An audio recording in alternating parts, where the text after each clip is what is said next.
یہ آنکھ کا فتنہ ایسا ہے کہ اس میں بڑے بڑے پارسا لوگ بھی اس میں مبتلا ہیں، ہو جاتے ہیں۔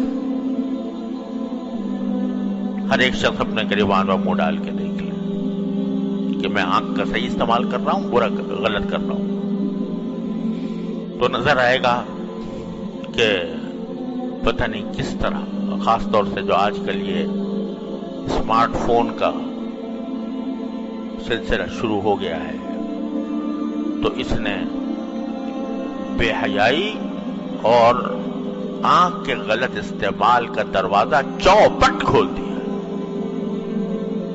اچھا خاصا نمازی ہے، پرہیزگار ہے، صف اول میں نماز پڑھنے والا ہے، لیکن تنہائی میں بیٹھا ہے اور اپنی آنکھوں کو اللہ تعالی کی نافرمانی میں استعمال کر رہا ہے۔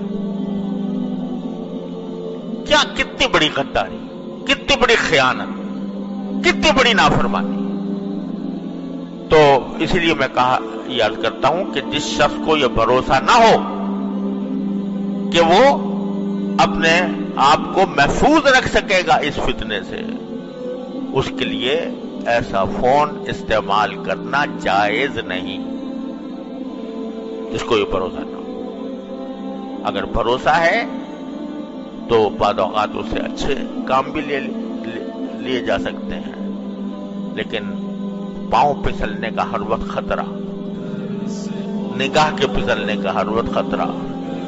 لہذا بھائی کتنے دن کی زندگی ہے پتہ نہیں، کسی کو پتا ہے کہ کب اس کو موت آ جائے گی، تو اپنے اللہ تعالیٰ کی دی ہوئی اس نعمت کو کیوں داؤ پر لگاؤ، اس داؤ پر لگاؤ کہ اس کا غلط استعمال ہو گیا تو وہاں پکڑ ہو جائے گی اللہ تعالیٰ کی۔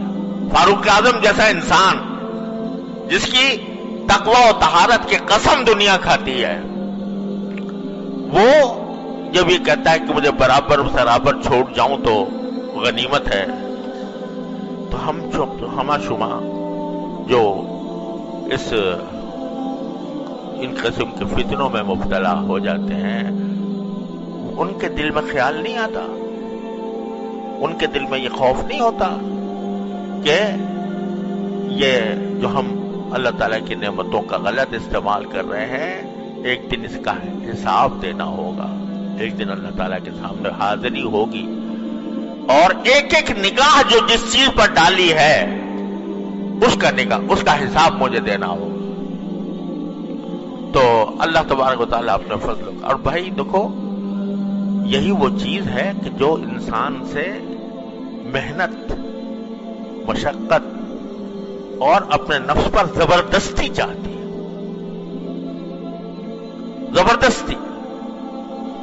بہت عرصے تک میں بیان کرتا رہا ہوں، یا ایھا الذین آمنوا اتقوا اللہ وجاہدوا فی سبیلہ، کہ تقوی کا راستہ یہ ہے کہ اللہ کے راستے میں محنت کرو۔ کیا محنت کرو؟ کہ نفس کسی طرف بلا رہا ہے، مچل رہا ہے، گناہ کی خواہش دل میں پیدا ہو رہی ہے، اور تم اس خواہش کو زبردستی کر کے دباؤ، یہ ہے مجاہدہ۔ اور اس مجاہدے کے ثمرات یہ ہوتے ہیں، حضرت تھانوی رحمۃ اللہ فرماتے ہیں کہ جتنا انسان اپنے نفس کو، نفسانی خواہشات کو روکتا ہے اللہ کے لیے، اتنا ہی اللہ تعالیٰ سے قرب بڑھتا ہے۔ وَأَمَّا مَنْ خَافَ مَقَامَ رَبِّهِ وَنَهَى النَّفْسَ عَنِ الْهَوَىٰ فَإِنَّ الْجَنَّةَ هِيَ الْمَأْوَىٰ، جو اپنی خواہشات کو اللہ کے لیے روکتا ہے، دل تو مچل رہا ہے بہت، بے شک مچل رہا ہے، نفس بھی آمادہ کر رہا ہے، شیطان بھی آمادہ کر رہا ہے، لیکن مجھے اللہ تعالیٰ کے سامنے جواب دینا ہے، اپنی ایک ایک نظر کا جواب دینا ہے، اس کا احساس کر کے جب آدمی اپنے اوپر زبردستی کرتا ہے تو اللہ تبارک و تعالیٰ کے ہاں اس کی درجات میں ترقی ہوتی ہے، تعلق میں اضافہ ہوتا ہے، اللہ تعالیٰ کی محبت اس کے دل میں پیدا ہوتی ہے، اللہ تعالیٰ اس سے محبت فرماتے ہیں۔ تو میرے بھائیوں اور بہنوں، اللہ تبارک و تعالیٰ کی نعمتوں کا پہلے تو احساس کرو، کثرت سے سوچا کرو کیا کیا نعمت مجھے ملی ہے، اور اس نعمت کو صحیح استعمال کرنے کے لیے اپنے نفس کو زبردستی اس پر زبردستی کرو اور اس کی نافرمانی میں استعمال کرنے سے اپنے آپ پر زبردستی کر کے بچاؤ. کیا قیامت آ جائے گی. ایک تو تنہائی کے اندر بیٹھے ہوئے دیکھ رہے ہو کچھ، اگر فرض کرو سمجھو کہ اس وقت تمہارا کوئی باپ آ جائے، تمہاری ماں آ جائے، تمہاری بہن آ جائے، تمہاری استاد آ جائے، کیا پھر بھی تمہارا دل مچلتا رہے گا؟ کیا پھر بھی وہ خواہش جو دل کی ہے وہ اسی درجے میں برقرار رہے گی؟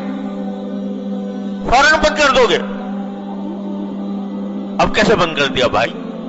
یہ کہتے ہو کہ ہمیں اپنے نفس پر اختیار نہیں، ہم بے اختیار ہو جاتے ہیں، ہم جو ہیں مچل جاتا ہے دل اور ہم اپنے تقاضے کو دبا نہیں سکتے، مجبور ہے اس کے آگے. ارے اب کہاں گئی مجبوری؟ جب تمہارا باپ آ گیا، تمہاری ماں آ گئی، تمہارا استاد آ گیا، تمہارا شیخ آ گیا، پھر کیا کرو گے؟ پھر بھی دیکھتے رہو گے؟ بند کرو گے کہ نہیں؟ کیوں کرو گے؟ اس واسطے کہ طاقت تھی تمہارے اندر بند کرنے کی، اختیار تھا تمہارے اندر بند کرنے کا. احساس ہو گیا کہ میں بدنام ہو جاؤں گا، احساس ہو گیا کہ مجھے سزا ملے گی. ارے وہ جو ہر وقت تمہیں دیکھ رہا ہے اس کی پرواہ نہیں، اور اگر اس کی پرواہ ہے تو پھر اسی طرح بند کرو جیسا کہ اپنے باپ، بھائی، استاد اور بڑے کے سامنے بند کرتے ہیں. تو اپنے نفس پر یہ زبردستی کرنی ہوگی اور اسی زبردستی کے ذریعے تم اللہ تعالیٰ تک پہنچو گے. یا ایھا الذین آمنوا اتقوا اللہ وجاہدوا فی سبیلہ لعلکم تفلحون. فلاح اسی طرح حاصل ہوگی جب اپنے اوپر زبردستی کرو گے، اللہ تعالیٰ کے احکام کی اطاعت کر کے بھی